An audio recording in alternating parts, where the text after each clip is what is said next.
This video is brought to you by slateblackindustries. For grip panels and other accessories, visit slateblackindustries.com.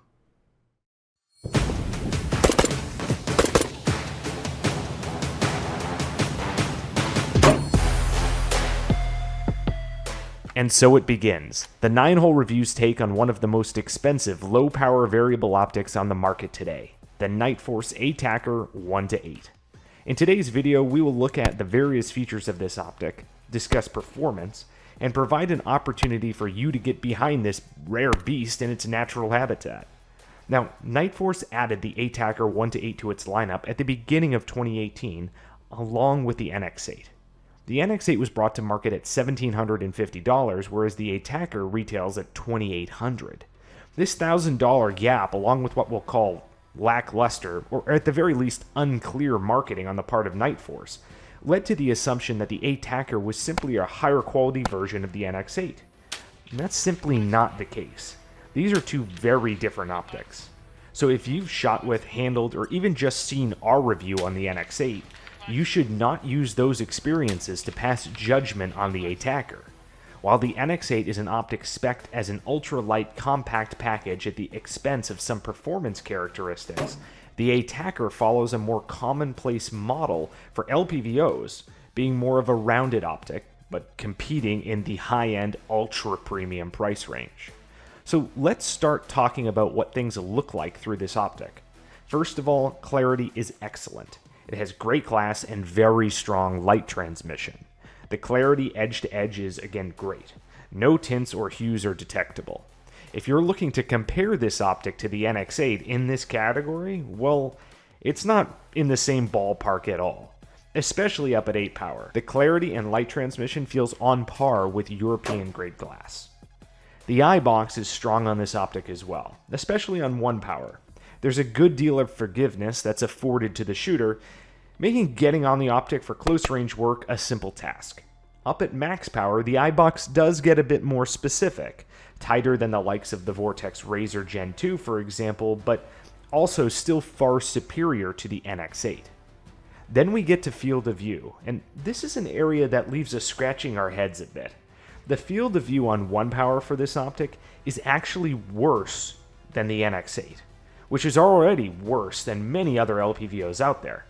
You're looking at 96 feet at 100 yards through the ATACR.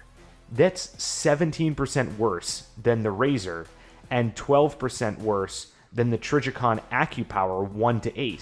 Now, up at max magnification, the ATACR comes in more in line with other 8-power LPVOs at 13.1 feet. So in terms of how that translates for the shooter, is it noticeable? Well, yes. If the user is sucked into the optic, it's going to be a problem. If shooting the optic as intended up close with both eyes open and illumination on, it's less of an issue, but it certainly is still an area where the ATACR feels like it underperforms in relation to the rest of the marketplace. Now, onto the reticle. And in this optic, we do like how this reticle is laid out. You get a dot and donut in the dead center with a T-shaped overall layout and a mill-based grid for holdovers. On 1 power, the center dot and donut appears just as a red dot, with a thick black T-shaped stadia drawing the user's eye to the optic center. The T-shape also allows the user to bracket targets at 25 to 50 yards or so. In other words, instead of just aiming with the dot, the shooter can use the T to center up the reticle around the target at speed. This is the same as on the NX8 and something we really enjoy over a simple small dot that some other first focal plane optics utilize. The mill grid is basically invisible at this magnification.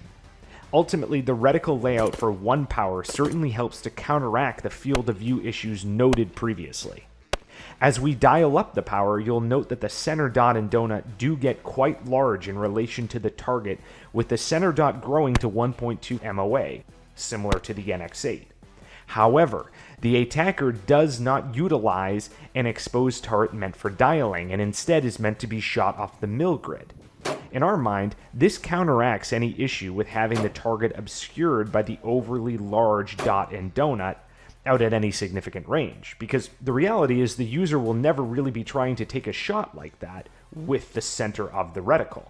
Of course, the NX8 does the opposite with the exposed turret, and while we dislike the NX8 reticle and turret setup for distance, the ATACR reticle seems to feel quite good.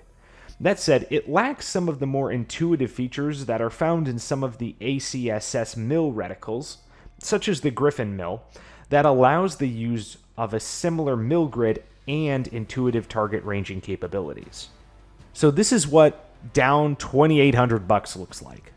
Let's talk about some of the other features of this optic now. Illumination, like the NX8, is easily daylight visible. That said, the ATACR isn't quite as bright as the NX8 and does need to be run on max setting to ensure vibrance in direct sunlight. This really speaks more to the power of the illumination on the NX8 than it does the lack thereof on the ATACR.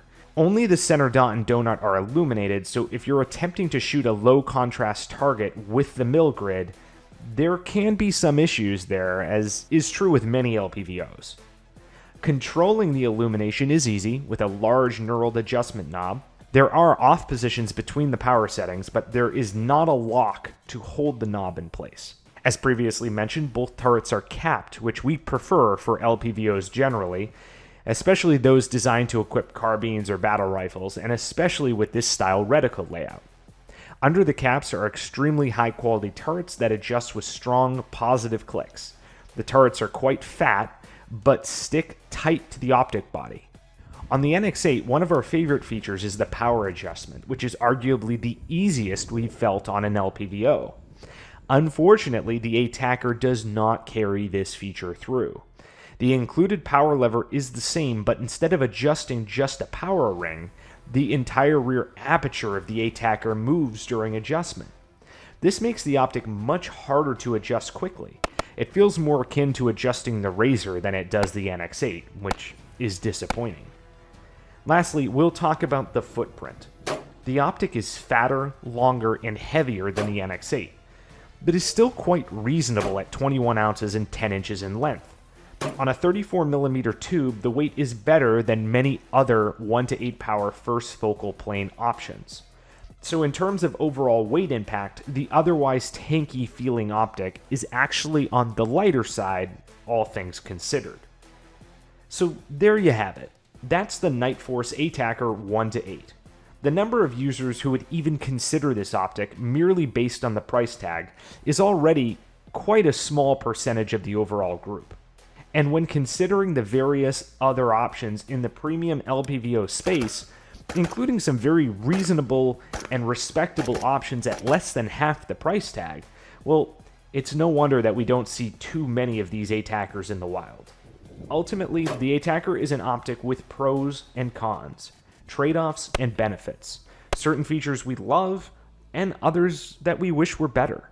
It's a solid optic, but it's not without drawback. We hope you enjoyed our take on the 1-to-8 power ATACR, and until next time, we'll see you on the range. 716, this is Steel 96, 4 Vic, 8 packs, Redcon 1, green to green. How copy, over? Steel 96, this is 716, roger, over. 16, Steel 91, 1 pack,